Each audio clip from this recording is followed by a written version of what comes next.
Hello again, my immortal nerds, and don't worry because of the different teaser image. Since I'm investing some time into these videos, my little girl wanted to be part of it too. So I gave her full control over the teaser image, and she really hopes you like it.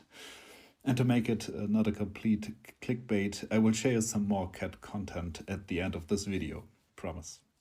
Today, I want to review all the new essences and 8-piece set combinations and validate their usefulness for PvP Barbarian builds. So let's go.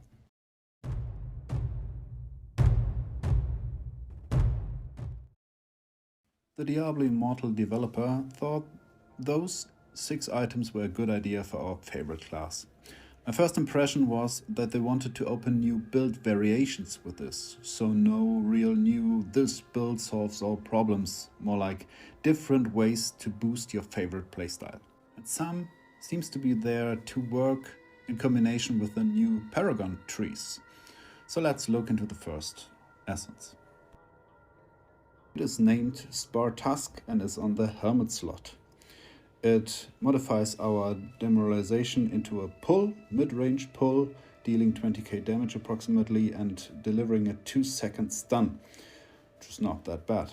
It works very good with the new Paragon tree, the Warden, because if you pull everyone towards yourself, the Warden gonna boost your damage received, so you get less damage. And of course, you can survive longer. So it's mostly focused on holding the idle and delivering some stun inside it.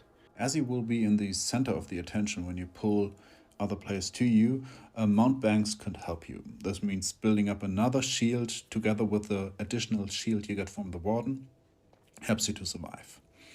When you look at the legendaries, I would go for another stun, because the demo is already a stun and you could go with a leap, where you can get another stun and then combine it with the chip of the stoneflesh to just get another extra damage boost and of course to disable the people even more.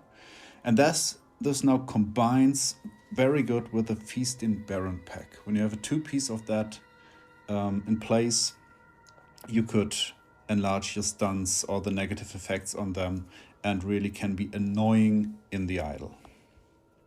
The Vithus, of course, helps anyway because you stay alive even longer with your Undying Rage. And this is what you need when you're in the idle. You need to stay alive as long as possible with the shields, with the Undying Rage, with the stuns you're delivering. So this is what helps you. And finally, it can be combined with the Dishonored Blade and the Lion's Mane, because it is still a demoralize skill that can trigger all of the dots on the enemy. So you can, with the Lion's Mane, dissolve those dots. This works pretty good with the Sundered Legacy because you burn the enemy, he gets his 3-second dot fire damage on it.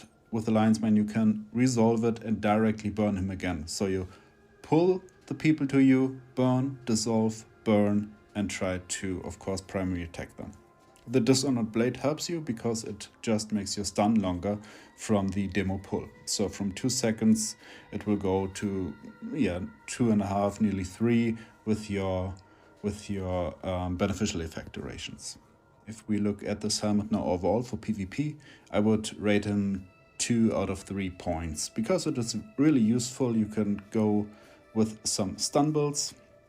Of course, you need maybe a Car's Defiance or something, so the shield from the leap, to get away if necessary, because you have nothing to get you out of combat. You're not very fast, and you need something to stay alive. And this is the most critical point of this helmet. It's difficult to stay alive, but it's cool. Can lead to very nice builds. Next one is Skull Mod. It's a shoulder essence that improves our cleave by increasing the damage dealt to enemies by 90% on hit. In addition, it's still a bleed, so that's very interesting. Overall, it's more like a PvE essence, not a PvP, but if you would go for PvP, there are some combinations that might work for you. It's in combination with the Screaming Fury, so we go with our charge, as the leap cannot work here because shoulder essence is blocked and it's not good to have no stun at all with you. So we go with the Screaming Fury take the Tracker's Rage, 10% damage, so we are up to 30% increase. As we have a bleed, why not Falling Thunder? Going another 28.5% up with our Wrath of the Berserker, uptime of nearly 100% with the Standard Legacy. So we go up here like 60% damage. And then, as we have a dash, we can go with the Gloom. So another 50% and a good crit chance. And this combination overall could work with the throwing axis, the axe of the ray, with a really good damage build. So you can increase your damage in PvP a lot. You need to stay alive, that's why the Helmet of the Ancestor Steel, to just make you survival somehow with the Vithus Urge of 2-piece. But this overall could work pretty good. Even Banquet triggers with 15% because you have a bleed in here. So try it out, it's possible, but of course it's not the best utility you have because you don't have a stun on the cleave anymore, or knockback at least. But yeah, it's not that bad. When we look at the overall rating, I would give him a 1 point out of 3 because it's really missing some utility points. But if you go in a fixed group and you know which partners you go there and what they are capable of, this can work pretty good. Now we go to Metal or Mine. This one really, it's not a game changer, but it's a build changer. So now we have 2 valid essences for our leap. When you start creating your build you want to go with PvP, you will face a decision that needs to be made. Will you go with the Furious Charge or will you go with the leap? With that new essence now, this decision gets even harder. I think overall the leap is now far better than the Screaming Fury, the Furious Charge, but both of them hold valid build combinations. So if you go with the Charge, you have your cleave builds you can do, and of course you have your Wrath of the Berserker builds. That means focusing on primary damage, focusing on the shoulder essence for more damage on primary attack, or even the shield for more survivability. If you go for the leap, on the other hand, you nearly choose utility builds. So you go with a hammer, a spear, or even a double dash with the whirlwind dash build. So when we look at the essences, that fits pretty good to this leap pants. We see a double dash that can work because finally you can use your chest for something that is good. When you don't go for a hammer or a spear, you could go with the pull of the whirlwind and the main hand essence that makes you dash, so you go for double dash. You could go for a spear, which is, I think, currently the best thing you could do. On that you can decide, of course, on which chest piece you want to go. Do you want to deliver additional bleeding damage, flaming damage, or do you want to go on a CC build with the Temple of the Battle? But those work pretty good, especially with the Oben's Many Fingers that just increases your range of that AoE attack. And lastly, now the hammer builds, which are getting more and more interesting with the other new essences we received. But the Devin's Legacy to give us just an additional charge, or the other 2 essences for just additional damage on the hammer help us a lot. The last Wail in this case is really a burst damage skill. There are others like the Stonewall that can help you in having more utility. But yeah, it is a way to go build, it is a good build, and that's why when we look at the overall rating, I think this is the best essence of this new patch. I would rate it 3 out of 3 because it really opens a whole new field of new builds and make them now valid with 20% more damage on utility builds, which is nice. Decollator, the main hand essence. We have a short range cleave here that has a full circle with a knock-up functionality, so it combines 2 essences we had before, the shoulder essence for knock-up or knock-back, and the main hand essence to make our cleave full range. It even has a higher range now than before. Still, I think it's mostly a PvE essence together with the shoulder. It can be used for PvP, especially if you go for the Hatred's Reach. It increases the range of that full circle attack, or the Skull mod to just increase the damage now that you will take. You have to engage, because if you combine it with the shoulder, you need to go again with the Screaming Fury. As you remember, it's a decision for cleave builds there you need the Fury to get more damage. And then, yeah, we have a bleed here again. So Falling Thunder, Sundered Legacy are your essences here to make you move faster and, of course, deal more damage. And you need to survive because you're blocking the offhand essences for the Demoralize. You need to stay alive more longer with the Undying Rage. So, yeah, overall I rate him 0 out of 3. I think that essence is not really good for the PvP. It can be used, there might be some valid builds, but I don't see it currently. There needs to be some addition for that you can't be attacked during the activation or something like this. Otherwise, you're just fresh meat to the enemies. And now it gets interesting again. You have two essences combined. I think you need to look at them together. We have the last Wail, the offhand hammer essence, and the renitent rage. It's a chest to increase the damage of the hammer. And together they are a heavy damage hammer combo. You can really deal a lot of damage. Especially if you combine them with the Gloom guide, so our Gloom set, and the leap with the new essence that let us deal more damage and let us deliver a stun. Because the hammer works pretty good with the stun, because there's an essence that let us deal 66.5% more damage when the enemy is stunned. So this is awesome. When we look at builds with that, you can combine it with a chip of the stoneflesh pretty good, because if you jump on the enemy, you stun him, you put your hammer on him while he is still in the proc of the chip, then he gets an additional big amount of damage. So it's a killer combo.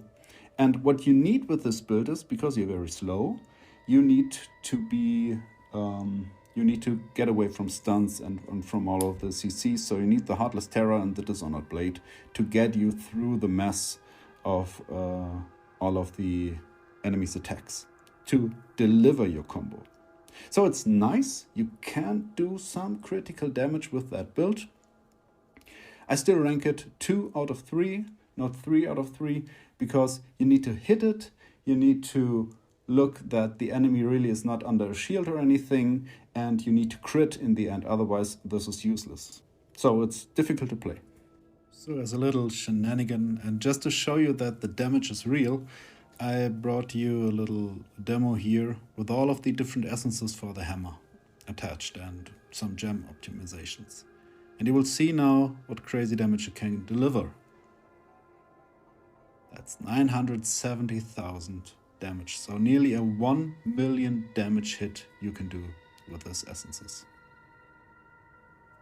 Even in PvP it can produce crazy results like this, where you just pass the right moment, get a lot of people together and just smash them away.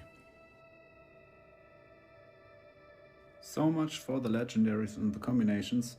Now let's get to the set combos, because there are a lot of possibilities now with the 8 pieces, and I think a lot of them works pretty good. The question is, which one is the right one for you and your playstyle?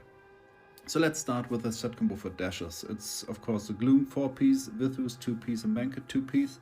It brings you a lot of crit chance and 30% damage, which is very heavy, and a 30% buff up time.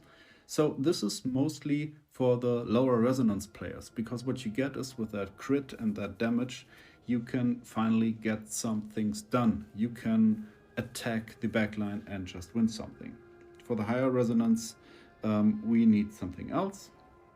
Let's get to that later on. Let's for now jump to the burst combo. It's a 6-piece Banquet with a 2-piece Vithus.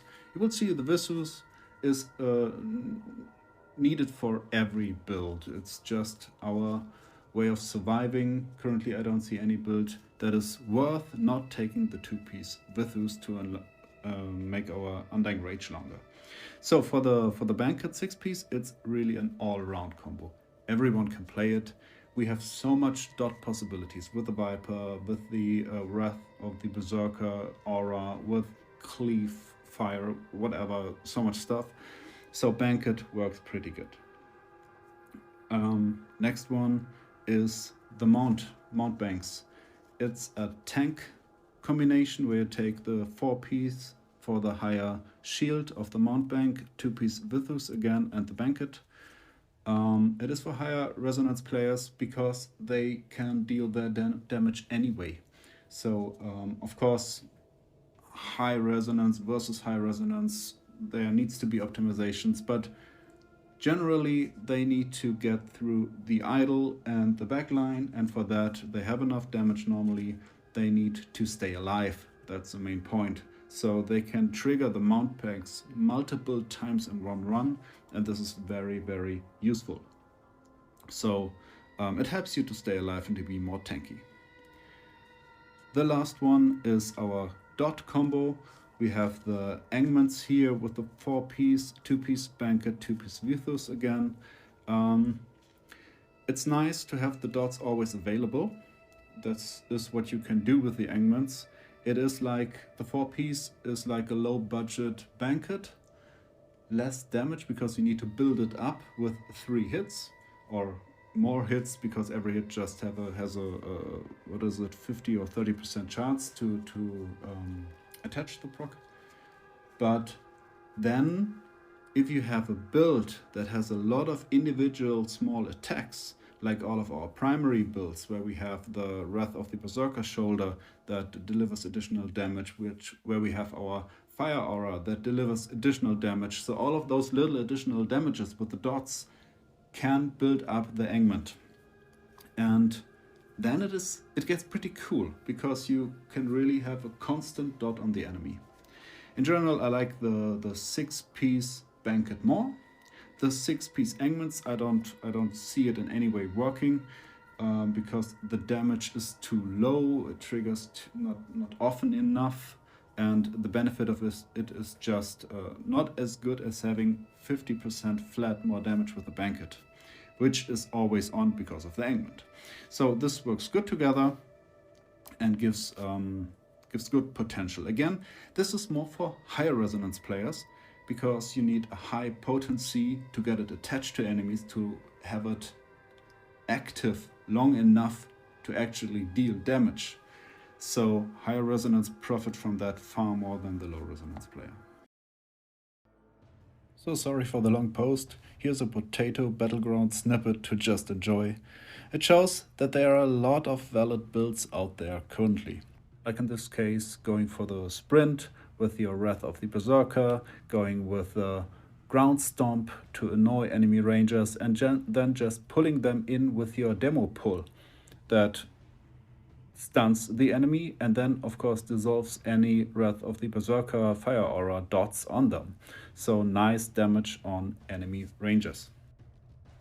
In the next video I will show you my favorite and in my opinion the best PvP battleground build out there currently, so subscribe if you don't want to miss it. And now, as promised, cat content. An image of my cat from 15 years ago before she left for the Great Snack Wars. So I hope you enjoyed this video and see you soon.